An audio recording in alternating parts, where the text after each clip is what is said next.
decided to take charge. It was a cold winter morning when destiny had its whimsical way with me. I was at Cafe Serendipity, a snug little cafe tucked between towering office buildings and boutique stores. The place was a hidden gem, mostly because it wasn't just about coffee. It was about the people, the conversations, and the atmosphere. Cozy wooden tables, jazz playing softly in the background, and the scent of freshly brewed coffee mingling with the aroma of baked goods. It felt like stepping into a different world, one where time slowed down just enough for you to breathe. That's when I saw him for the first time. Jack! He was wearing a tailored gray suit that perfectly complemented his dark hair and blue eyes. He looked sophisticated, yet approachable, the kind of man who read the Wall Street Journal and comic books with equal enthusiasm. He was staring intently at his laptop, a frown etched on his face, but the moment our eyes met, the frown melted into a warm, inviting smile. A smile I would come to know and love, a smile that would be my comfort and my undoing. "Is this seat taken?" he asked, pointing to the empty chair across from me. "No, not at all. Please, have a seat," I replied, trying to seem casual despite the butterflies performing gymnastics in my stomach. As he sat down, he closed his laptop and gave me his full attention, a rarity in this digital age. "I'm Jack," he said, extending his hand. "Caroline," I replied, shaking his hand. There was an undeniable spark, a current that flowed through that simple touch, a promise of things to come. We began talking as if we were long-lost friends, rather than strangers. We spoke about everything, from the latest movies to our deepest aspirations. What struck me most was how in tune we were with each other. When I spoke about my dreams of becoming a writer, he didn't just nod along. He shared his own dreams of starting a business, of creating something meaningful. "So, you're a dreamer?" he asked, his eyes twinkling with interest. "Guilty as charged," I laughed. "But isn't everyone?" "Some people are too scared to dream," he said, his eyes suddenly taking on a serious look. "They think they'll wake up to disappointment, but not dreaming at all. That's the real tragedy." I looked into his eyes and knew right then, this was the man I was going to marry. I could see our future, not in the lines of his palms, but in the depths of his eyes. I saw a lifetime of laughter and love, of shared dreams and, yes, even shared sorrows. Little did I know then how our story would unfold. The ups and downs, the love and loss, and choices that would come to define us.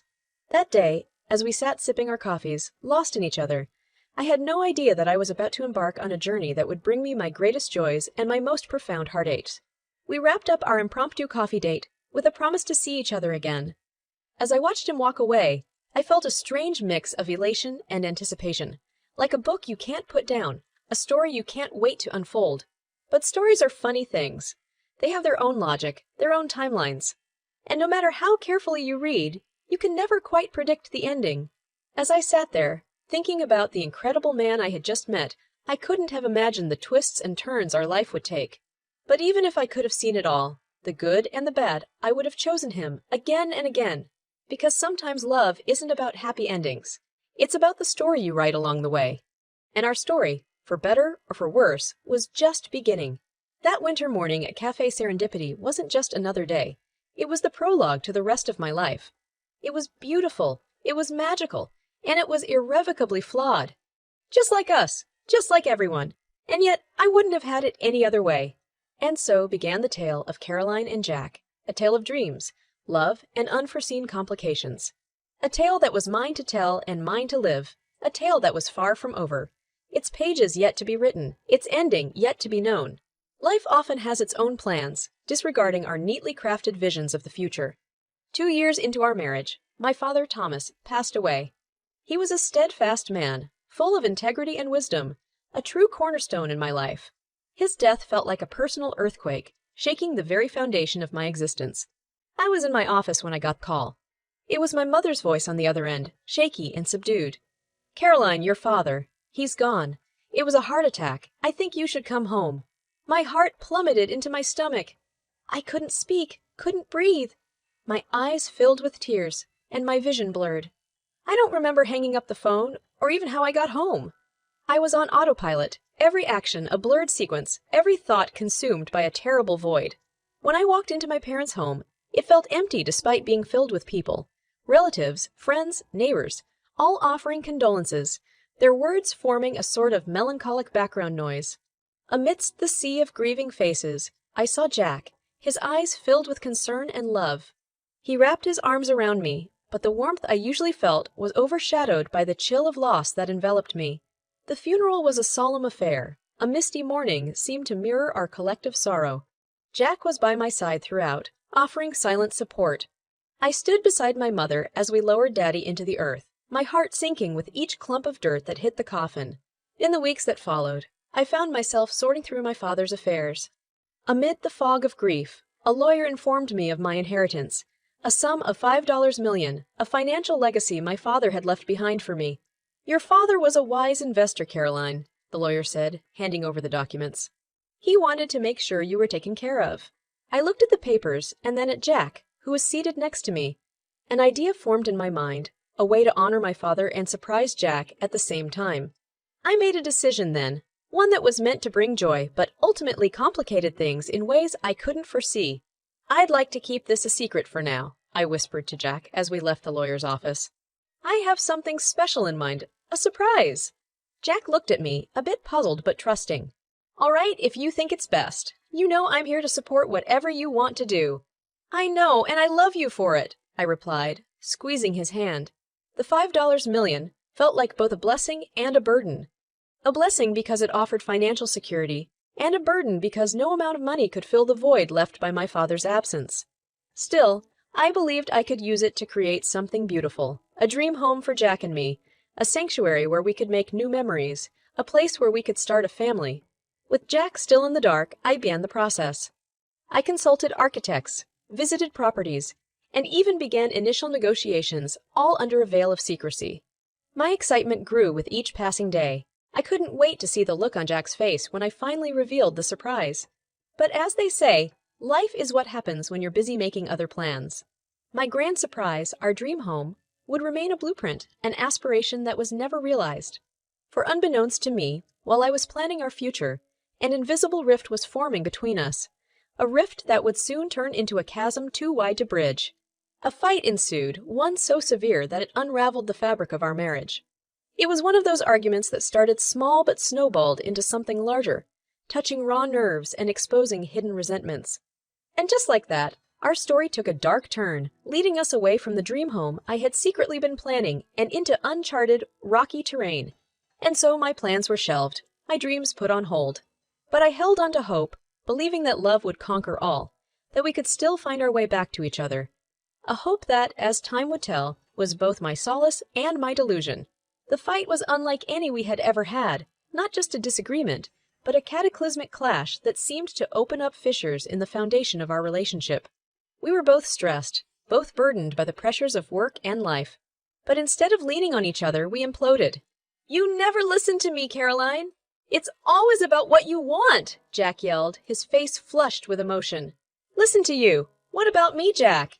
You're so absorbed in your own world that you don't even notice me anymore." I shot back, feeling my own anger boil over. And then he said the words, the ones that broke not just the evening, but us. "Maybe we're better off apart, at least for a while."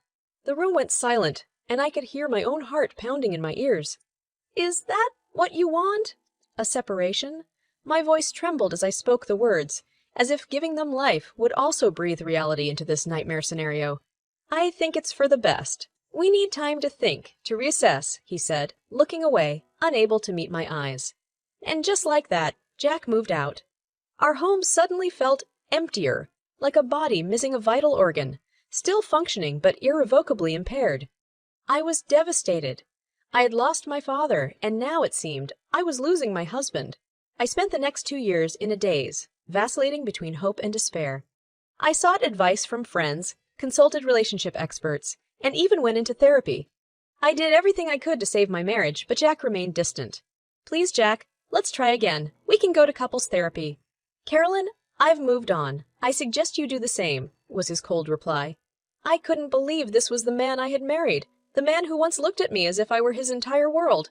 Now, I was just a chapter in his past, one he seemed all too eager to close. Every ignored call, every unread message was like a dagger in my heart. I felt discarded, irrelevant. And the inheritance. The $5 million that was supposed to be a happy surprise. It became a taunting reminder of happier times, of dreams unfulfilled. I felt like I was sinking, My emotional buoyancy depleted. But as I hit rock bottom, something within me stirred. A resilience I didn't know I had, a refusal to be subsumed by tragedy. So I decided to take charge of my destiny. If life was handing me lemons, then I was going to make the most extravagant lemonade. I started to consider investing the money, not just as a way to grow the inheritance, but as a means to rebuild my life. My thoughts turned to my long-shelved dream of starting a business. But little did I know that my newfound sense of purpose would soon be threatened by the very man who had driven me to this point. Just when I thought I was turning a new page, life threw another curveball, a curveball named Jack. It's ironic how life's twists and turns can be both cruel and enlightening. In losing my marriage, I was about to find something equally valuable, a sense of self, a realization that my worth was not tied to any relationship. However, this newfound wisdom would come at a cost, a final ordeal that would serve as the ultimate test of my resilience. There's something incredibly liberating about hitting rock bottom. Once you're there, the only direction left is up. Fueled by a newfound sense of determination, I set out to reclaim my life. It was time to pour my energy into something that would not only give me a sense of purpose, but also serve as a tribute to my father's entrepreneurial spirit. Consulting with financial advisors and business mentors, I decided to start my own company. As I went through the process, filing the paperwork, scouting locations, hiring employees, I felt more alive than I had in years. The company was a boutique marketing firm. In a strange twist of fate, it took off faster than I could have ever hoped for. Maybe it was luck, maybe timing, or maybe it was the endless hours I poured into it. Regardless, the success was beyond my wildest dreams. "Looks like you've got a real knack for this, Caroline," my business partner, Emily, said to me one evening as we looked over our impressive quarterly reports. "I had a great teacher," I replied, thinking of my father. "He taught me the value of hard work and smart investments." Soon, I had enough income to buy myself a beautiful house.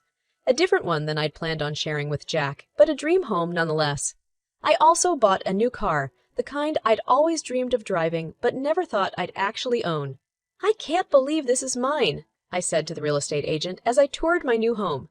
"Believe it, Caroline. You've earned it," she replied, handing me the keys. For the first time in a long time, I was genuinely excited about the future. I even began dating again, meeting new people who reminded me that I was desirable, that I was more than just someone's estranged wife. Life was good. Not perfect, but it was my life, sculpted by my choices, my risks, and my hard work. It wasn't long before whispers about my newfound success began to circulate. At social events, I'd catch glimpses of acquaintances looking at me differently, sometimes with admiration, sometimes with envy. The rumors magnified my financial success, and I could feel the narrative of my life shifting in the eyes of others. And then, one fateful evening, there was a knock at the door of my beautiful new home. Opening it, I came face to face with a ghost from my past, Jack. He looked different, a bit older, a bit worn, but unmistakably him. "I heard you've been doing well, Caroline," he said, his eyes scanning the visible opulence behind me. "Well enough," I responded cautiously. "I think it's time we talk about the division of assets," he said, getting straight to the point. "I was thinking you could give me $1 million. That should settle it." My heart sank, but only for a moment. $1 million! Was that all I was worth to him now? A sum of money. The audacity of his request angered me, but it also fortified my resolve. I looked at him, not with the love that once filled my eyes, but with a newfound clarity. "If that's what you're here for, then you're wasting your time," I said, my voice laced with a finality that surprised even me. It was a pivotal moment, a crossroads where my past and my present intersected. As I closed the door on Jack, both literally and metaphorically, I felt the final remnants of my old life slip away, making room for the new life I had built. I was no longer just Caroline, the heartbroken wife. I was Caroline, the successful businesswoman, the homeowner, the survivor. But life had one more twist in store for me, a final act in this tumultuous drama. Little did I know that my resolve would soon be tested in a way I never anticipated, in a place I never expected, a courtroom. After that uncomfortable encounter with Jack, I found myself pondering the complexities of human behavior, how someone you once shared your life with could turn into a complete stranger. As I was buried in my thoughts, my phone buzzed. It was a message from a lawyer, signaling the opening salvo of what would soon become a legal battle. Jack was filing for divorce, and not just that. He was also claiming half of my assets, half of my hard-earned success. The audacity of his actions left me flabbergasted. But I wasn't about to roll over and let him take what I had built. "Do you think he has a case?" I asked my lawyer, Andre, as we prepared for the court proceedings. Marital laws can be complex, but in this case, you have a strong point in your favor. Your company and assets were acquired after the separation. He doesn't have a clear-cut claim to it, she assured me. That did little to ease my anxieties as the day of the court hearing approached. The courtroom was cold, impersonal, a sharp contrast to the warm vision of home I had once planned to create with Jack. As I sat there, waiting for the judge to arrive, Jack caught my eye. For a moment, I saw a flicker of the man I had fallen in love with. But it vanished as quickly as it came, replaced by a hardened exterior.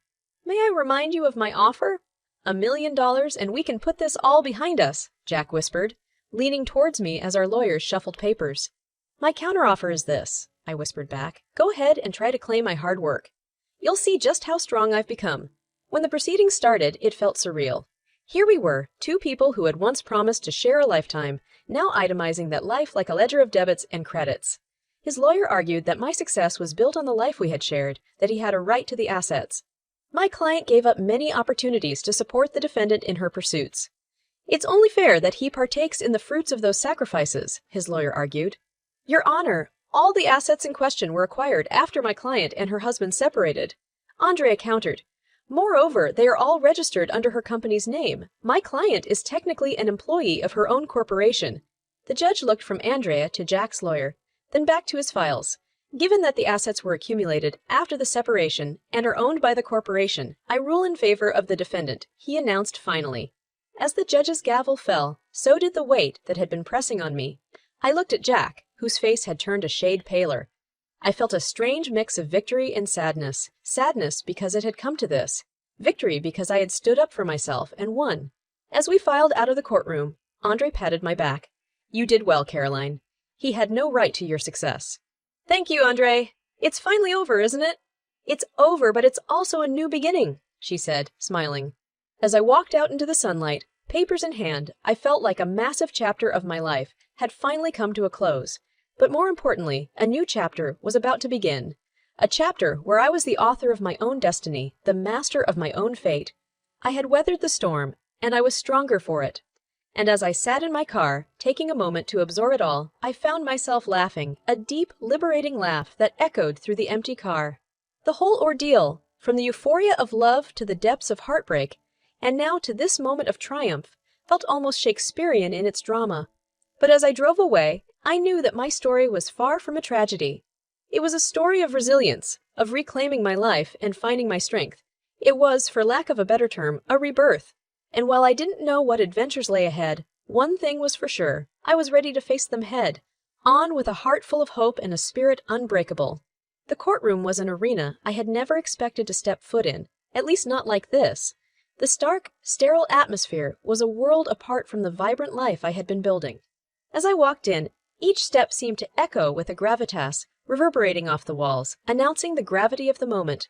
Andre, my lawyer, seemed unflappable as ever, her briefcase in one hand and a reassuring smile on her face. Ready, she asked, looking at me. As I'll ever be, I replied, trying to muster a smile. We took our seats, me at the defendant's table, staring across the room at Jack and his lawyer. Andre had prepped me well. I knew what to expect, and yet nothing could truly prepare you for the moment your personal life is laid bare, picked apart, and dissected like a lab specimen. The judge walked in, a stern-looking man with graying hair and glasses perched on the bridge of his nose. All rise, the bailiff announced, and we all stood in respect until he took his seat. Case number 4237, Jack Harrison vs. Caroline Harrison.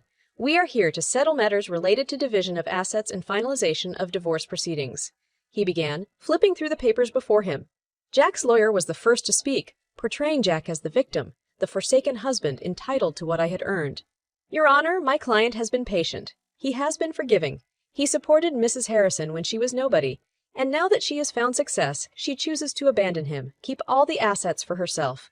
Andrea was next, calm and collected. Your Honor, the assets in question were all acquired post-separation. My client, Mrs. Harrison, is the sole proprietor of her business, a business she started after the separation. Mr. Harrison has no legal claim to them. But your client has used marital funds to set up her business, Jack's lawyer interjected. That's incorrect, Andre retorted. Mrs. Harrison used her inheritance to set up her business, an inheritance she received from her late father. The atmosphere was thick with tension. You could almost feel it physically. It was then that the judge asked me to speak. "Mrs. Harrison, would you like to add something?" he questioned, looking at me over his glasses. Taking a deep breath, I stood up. "Your Honor, I loved my husband. I supported him as he did me, but when I needed him the most, he chose to walk away. I built my life from scratch with no help from him. What I have now is mine, built through my blood, sweat, and tears." The judge nodded, taking notes. He seemed to consider all that had been said before making his final judgment. After reviewing the facts and listening to both parties, it's clear that Mrs. Harrison acquired her assets independently after the separation. Therefore, Mr. Harrison has no legal claim to them. His gavel came down with a finality that resounded far beyond that room. The tension dissipated, replaced by a wave of relief that washed over me. I looked at Jack, his face distorted in disbelief and disappointment.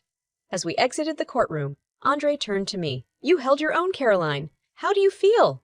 "Like a weight has been lifted," I said, my voice tinged with disbelief and relief. "Is it really over?" Andre smiled. "Yes, Caroline, it's over." As I walked out, my heels clicking against the tiled floor, I couldn't help but feel an immense sense of liberation. The courtroom doors closed behind me, but ahead lay endless open roads. I had fought for my life and won, and no one could take that away from me. This was my victory, my life, my story to write, and write it I would, with newfound passion and an unbreakable spirit. The weeks following the courtroom drama were a whirlwind. The media had caught wind of the trial, and though I wasn't thrilled about my personal life being public fodder, I was pleased to see the narrative overwhelmingly in my favor. Women's empowerment blogs celebrated my victory, entrepreneurs invited me to speak about resilience, and I even landed a cover story in a reputable business magazine. It was ironic that Jack's attempt to take half of my hard-earned fortune had, in some strange way, catapulted me into the limelight as a figure of strength and independence. "You're a sensation now," Andre chuckled as we met for coffee. "He's given you the best prayer you could ever have. Isn't it poetic? In trying to bring me down, he's only raised me higher," I mused, savoring the delicious irony of it all. My company was doing better than ever, and the home I had purchased felt like a sanctuary, filled with peace and solitude. One fine day, as I was lounging on my patio, enjoying the serenity and reflecting on how far I'd come, I heard a knock on my door. My heart dropped for a moment. Could it be? But when I opened the door, it was only a delivery guy holding an oversized package. "Caroline Harrison?" he asked. "That's me," I confirmed, curious about this unexpected parcel. As I opened it, I couldn't contain my laughter. It was an exquisite painting I had once admired during a European trip Jack and I had taken early in our marriage. He had always promised to buy it for me, but never did. Now here it was, with a note attached. "Consider this a late wedding gift. All the best, Jay." Was it guilt?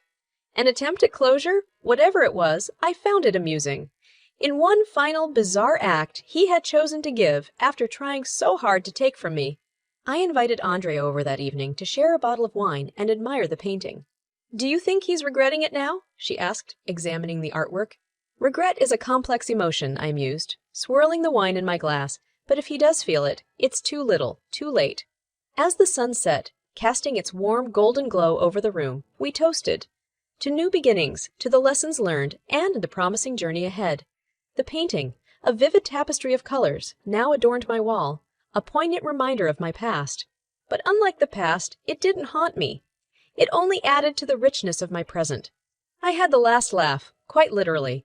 The ordeal had taught me more about my own strength than any other experience ever could. I felt invincible, capable of taking on any challenge life would throw my way. If Jack had re-entered my life to test that strength, he had certainly accomplished that, albeit not in the way he had intended.